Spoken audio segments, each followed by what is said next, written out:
Hello friends, জয় জগন্নাথ। আজির প্রথম প্রশ্ন, কেউ জীব শীত দিନରେ চর্ম সাহায্যে শ্বাসক্রিয়া করে থাকে? আপনার অপশন গুড়িক হচ্ছে এ বাঘ, বি মଣିষ, সি মাছ, ডি বেঙ্গ।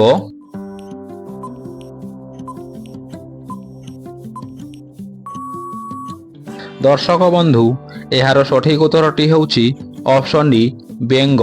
হ্যাঁ ফ্রেন্ডস, বেঙ্গ শীত দিନରେ চর্ম সাহায্যে শ্বাসক্রিয়া করে থাকে এবং অন্য দিନରେ জল মধ্যে থাই শ্বাসক্রিয়া করে থাকে।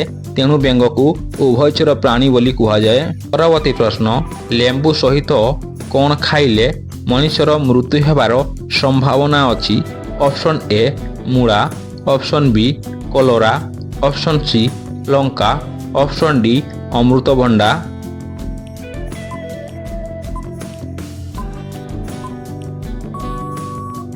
মানে এর সঠিক উত্তরটি হচ্ছে অপশন ডি অমৃতভণ্ডা। হ্যাঁ ফ্রেন্ডস, অমৃতভণ্ডা সহিত লেম্বু মিশাই খাইলে মଣିষর মৃত্যু হবার সম্ভাবনা অছি। পরবর্তী প্রশ্ন, ভারতর কেউ রাজ্যরে ସବୁଠାରୁ ଅଧିକ লঙ্কা চাষ করা যায়? Option A Odisha, option B Assam, option C Paschimbanga, option D Andhra Pradesh.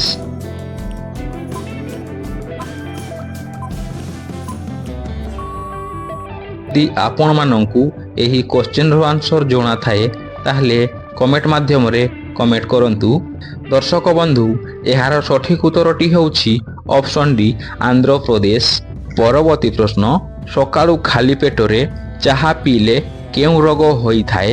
Option A blood pressure, option B jaundice, option C acidity, option D cancer.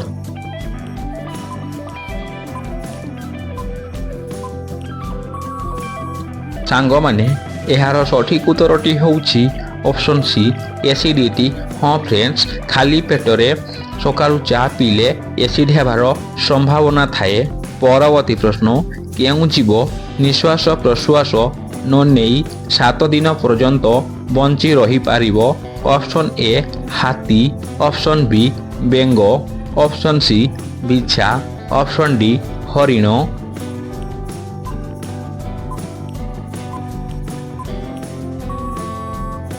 ସାଙ୍ଗମାନେ, ଏହାର ସଠିକ୍ ଉତ୍ତରଟି ହେଉଛି ଅପସନ୍ ସି ବିଛା।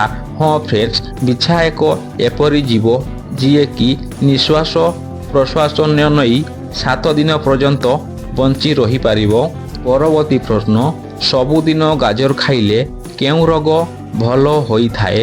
Option A diabetes, option B ହଇଜା, ଅପସନ୍ ସି ରକ୍ତହୀନତା, option D eosinophilia.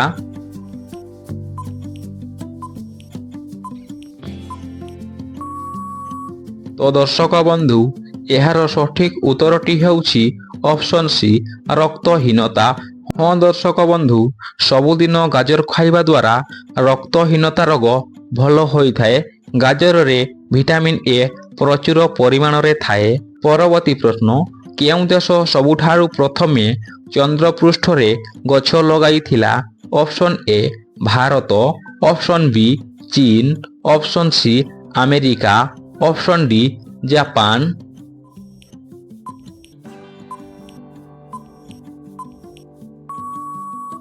Show friends, ଏହାର ସଠିକ୍ ଉତ୍ତରଟି ହେଉଛି ଅପସନ୍ ବି ଚୀନ।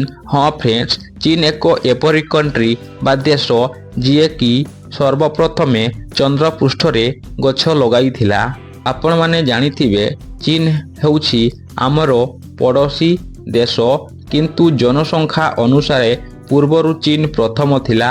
ଏବେ ଆମ ଦେଶ ଭାରତ ଜନସଂଖ୍ୟାରେ ପ୍ରଥମ ସ୍ଥାନ ଅଧିକାର କରିଛି। ପରବର୍ତ୍ତୀ ପ୍ରଶ୍ନ, ଅଧିକ ମାଛ ତେଲ ଖାଇଲେ କେଉଁ ରୋଗ ଭଲ ହୋଇଥାଏ? ଅପସନ୍ ଏ ମଳକଣ୍ଟକ, ଅପସନ୍ ବି ଶ୍ୱାସ ରୋଗ, ଅପସନ୍ ସି ହାର୍ଟ ରୋଗ, ଅପସନ୍ ଡି ଚର୍ମ ରୋଗ।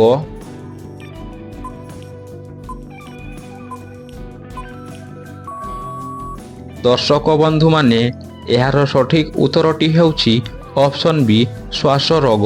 ପରବର୍ତ୍ତୀ ପ୍ରଶ୍ନ, ଶରୀରରେ ଟାଟୁ କଲେ କେଉଁ ମାରାତ୍ମକ ରୋଗ ହୋଇଥାଏ? Option A blood pressure, option B diabetes, option C হইজা, অপশন ডি চর্ম ক্যান্সর।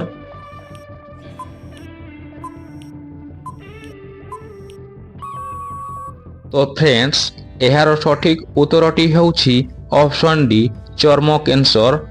ଆପଣମାନେ ଫ୍ରେଣ୍ଡସ୍ ଜାଣିଥିବେ କି ଯେଉଁମାନେ ଡିଫେନ୍ସରେ ଯାଆନ୍ତି ସେମାନଙ୍କୁ ଟାଟୁ କରିବାକୁ ଏଇଥିପାଇଁ ହିଁ ବାରଣ କରାଯାଏ। ପରବର୍ତ୍ତୀ ପ୍ରଶ୍ନ, ଚିନାବାଦାମ ଖାଇଲେ ମଣିଷର କ'ଣ ଶୀଘ୍ର ବଢ଼ିଥାଏ? Option A Shakti, option B ସ୍ମରଣ ଶକ୍ତି, ଅପସନ୍ ସି ଓଜନ, ଅପସନ୍ ଡି ହଜମ ଶକ୍ତି।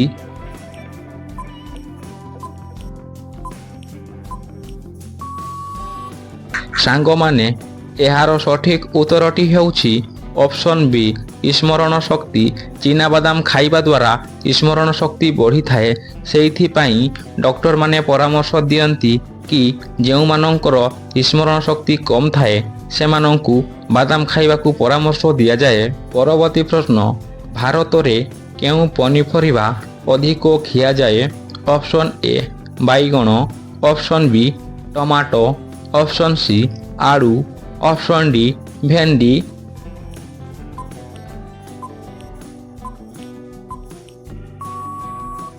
ଆଶା କରୁଛି ଆପଣମାନେ ଏହି ପ୍ରଶ୍ନର ଉତ୍ତର ନିଶ୍ଚିତ ଭାବେ ଜାଣିସାରିଥିବେଣି। ଏହାର ସଠିକ୍ ଉତ୍ତରଟି ହେଉଛି ଅପସନ୍ ସି ଆଳୁ। ଏହା ସମସ୍ତେ ପ୍ରାୟତଃ ପରିଚିତ। ପରବର୍ତ୍ତୀ ପ୍ରଶ୍ନ, କେଉଁ ଶାଗ ଖାଇଲେ ଡାଇବେଟିସ୍ କଣ୍ଟ୍ରୋଲରେ ରହିଥାଏ?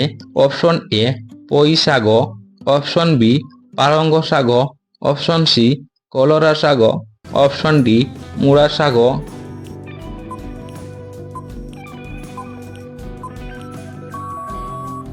ଏହାର ସଠିକ୍ ଉତ୍ତରଟି ହେଉଛି ଅପସନ୍ ବି ପାଳଙ୍ଗ ଶାଗ। ପରବର୍ତ୍ତୀ ପ୍ରଶ୍ନ, ସାରୁ ଖାଇବା ଦ୍ୱାରା କେଉଁ ରୋଗ ଠିକ୍ ହୋଇଥାଏ?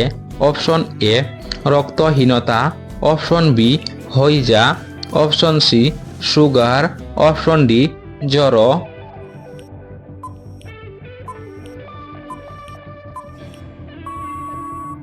ଦର୍ଶକ ବନ୍ଧୁ, ଏହାର ସଠିକ୍ ଉତ୍ତରଟି ହେଉଛି ଅପସନ୍ ଏ ରକ୍ତହୀନତା।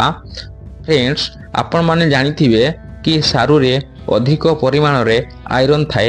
ଏହା ଏକ ଶ୍ୱେତସାରଯୁକ୍ତ ଖାଦ୍ୟ ଅଟେ। ପରବର୍ତ୍ତୀ ପ୍ରଶ୍ନ, ଦେହରେ ଜଳୀୟ ଅଂଶ ବଢ଼ାଇବା ପାଇଁ କ'ଣ ଖାଇବା ଉଚିତ? ଅପସନ୍ ଏ କଦଳୀ, ଅପସନ୍ ବି ଲେମ୍ବୁ, ଅପସନ୍ ସି କାକୁଡ଼ି, ଅପସନ୍ ଡି ଲାଉ।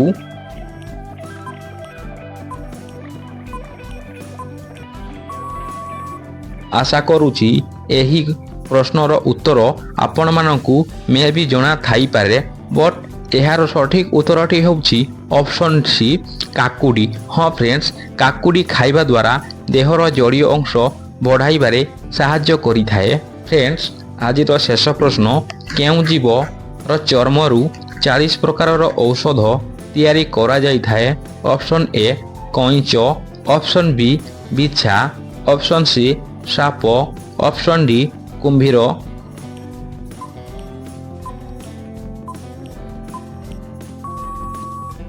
ଦର୍ଶକ ବନ୍ଧୁ, ଏହାର ସଠିକ୍ ଉତ୍ତରଟି ହେଉଛି କଇଁଚ। କଇଁଚ ଏକ ଏପରି ଜୀବ ଯାହାର ଚର୍ମରୁ 40 ପ୍ରକାର ଔଷଧ ତିଆରି କରାଯାଇଥାଏ। ଫ୍ରେଣ୍ଡସ୍, ଆପଣମାନେ ମେ ବି ଜାଣିଥାଇପାରନ୍ତି କି କଇଁଚ ପ୍ରାୟତଃ 200 ବର୍ଷ ପର୍ଯ୍ୟନ୍ତ ବଞ୍ଚି ରହିଥାଏ। ଫ୍ରେଣ୍ଡସ୍, ଯଦି ଭିଡ଼ିଓଟି ଆପଣଙ୍କୁ ଟିକିଏ ବି ଇନଫର୍ମେଟିଭ୍ ଲାଗିଥାଏ ତାହେଲେ ଲାଇକ୍, ସେୟାର ଏବଂ ସବସ୍କ୍ରାଇବ୍ କରିବାକୁ ଭୁଲିବେନି। Thank you.